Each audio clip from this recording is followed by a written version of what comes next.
Assalamualaikum warahmatullahi wabarakatuh. Halo, apa kabar kawan semuanya? Dalam masa pandemi ini, tentunya banyak dari kita semua yang tidak memiliki banyak kegiatan, terutama para pelajar karena sekolahnya menjadi online. Nah, dalam kegabutan ini, saya, Kevin, akan mengajak kawan-kawan semua untuk mengenal dasar-dasar Photoshop yang insya Allah akan sangat bermanfaat. Seperti apa? Kita putar dulu intronya.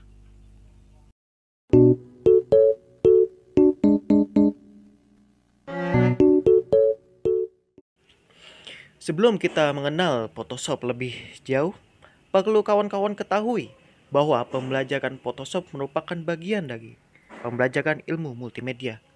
Lalu, apa itu ilmu multimedia?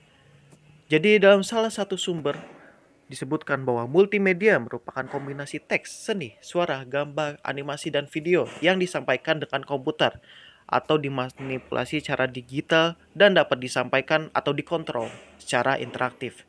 Jadi singkatnya multimedia itu merupakan seni dalam bentuk digital.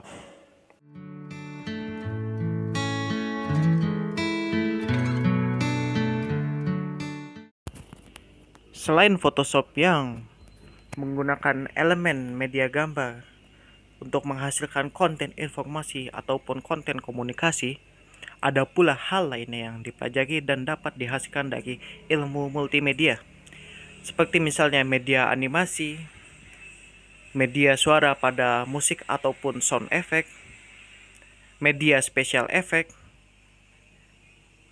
dan media grafik pada user interface ataupun pada hal lainnya seperti dalam film ataupun game.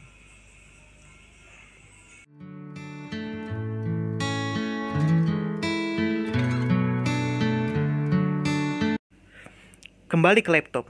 Seperti hal yang mempelajari Microsoft Word saat masih di bangku SD atau SMP, hal yang pertama harus kita ketahui dalam mempelajari Photoshop ialah memahami bagian-bagian ruang kerja aplikasi ini. Ada 6 bagian ruang kerja yang harus kita ketahui dalam Photoshop ini.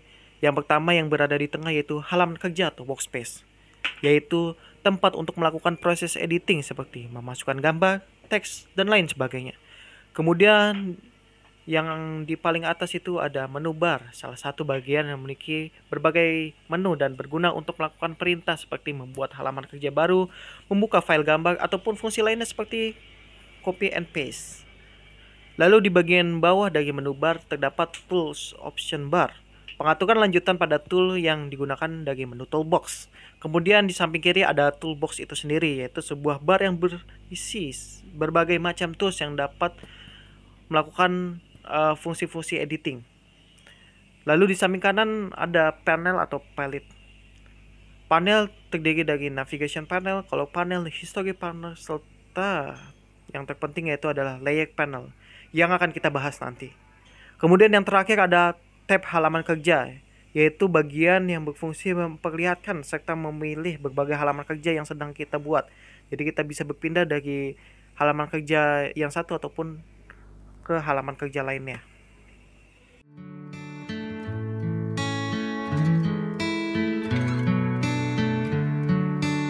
Hal yang harus kita ketahui berikutnya adalah logika layer atau lapisan pada Photoshop. Agar kita lebih mudah mengetahuinya, mari kita perumpamakan membuat gambar di Photoshop sama dengan menggambar pada kertas.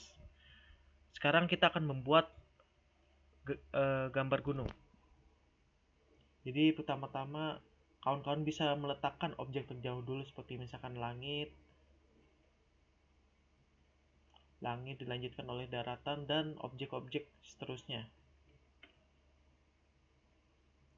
Dan di sini kawan-kawan juga bisa menggeser layer gitu, sehingga kita bisa menentukan di mana yang akan ditampilkan terlebih dahulu.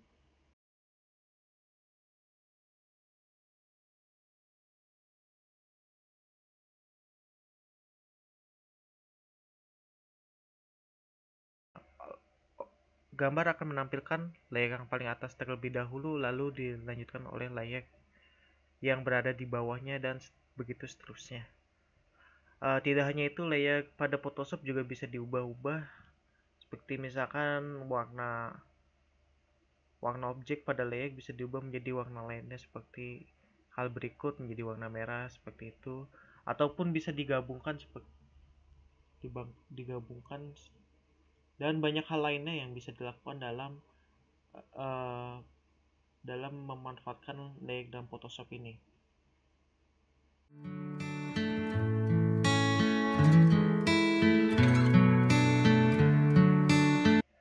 Demikian tadi hal-hal yang harus kita ketahui dalam mengenal dasar dari Photoshop. Saran dari saya yaitu terus berlatih ya, setidaknya hal-hal sederhana seperti membuat pas foto. Lalu tidak lupa untuk mengumpulkan bahan-bahan yang telah kita kumpulkan, bahan-bahan untuk mengedit dalam satu library sehingga memudahkan kita untuk mengedit foto untuk selanjutnya.